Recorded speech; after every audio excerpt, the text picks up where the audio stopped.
কথায় আছে খাদ্যরসিক বাঙালি। আর খাদ্যরসিক যে কোনো ব্যক্তি ছুটির দিনগুলোতে মনের মতো করে ভুরিভোজ করবে না এমন মানুষ খুব কমই রয়েছেন। এদিকে আবার এখনও চলছে ছুটির মরশুম, তাই আলাদা করে জমিয়ে খাওয়া দাওয়া করার বিষয়টা অনেক বাঙালির কাছেই সবার আগে প্রাধান্য পায়। তবে অনেক সময় দেখা গেছে আনন্দ করতে গিয়ে এতটা পরিমাণে তেল ঝাল মশলাযুক্ত খাবার খাওয়া হয়ে যায়, তাতেই পেটের সমস্যার সৃষ্টি হয়। এমন সময় অনেকেরই স্বাস্থ্য দুর্বল থাকার ফলে গ্যাস অম্বল পেট ফাঁপার মতো সমস্যায় ভুগতে হয়।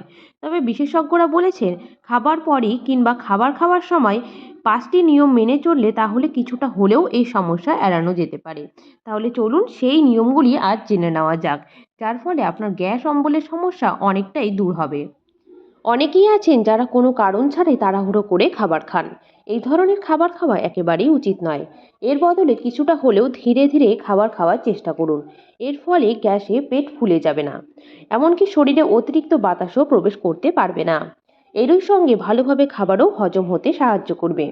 খাবার খাওয়ার পর কখনোই সঙ্গে সঙ্গে শুয়ে পড়া উচিত নয়, বরং খাবার খাওয়ার পর কিছুক্ষণ হাঁটাচলা করলে খাবার হজম হতে সাহায্য করে। পেট ফাঁপার মতন সমস্যা থেকেও এড়ানো যায়। আবার রক্তে শর্করার মাত্রা নিয়ন্ত্রণে রাখতেও সাহায্য করে। ভারী কিংবা বেশি মশলাদার খাবার খাওয়ার পর সোডা জাতীয় পানীয়তে অনেকেই চুমুক দিয়ে থাকেন। এ ধরনের পানীয় খেলে খুব একটা উপকার হয় যে তা নয়। এর বদলে আদার জল এবং পুদিনার চা খেতে পারেন। অনেকেই লোভের বশে মাত্রা অতিরিক্ত খাবার খেয়ে ফেলেন, ফলে অনেকেরই বদহজমের সমস্যায় ভুগতে থাকেন। তাই পেট ভরে খাবার খাওয়া একেবারেই চলবে না। এমনকি খালি পেটে কোন খাবার খেলে সমস্যা হচ্ছে তাও বুঝতে হবে। আবার যেসব খাবার গ্যাস অম্বল হওয়ার সম্ভাবনা বেশি, তাও খেয়াল রাখতে হবে। যাদের বদহজমের মতন সমস্যা আছে তাদের বেশি পরিমাণে জল পান করতে হবে। এছাড়াও সারাদিনে 2.5-3 লিটার জল পান করতে হবে। এর পাশাপাশি খাবার খাওয়ার আধ ঘন্টা পরে জল পান করলে ভালো কাজে দেবে। তো বন্ধুরা, এই ছিল আজকের ভিডিও। এরকমই আরও অনেক স্বাস্থ্য উপকারী টিপস জানার জন্য চ্যানেলটিকে অবশ্যই সাবস্ক্রাইব করে রাখুন। সুস্থ থাকুন, ভালো থাকুন। ধন্যবাদ।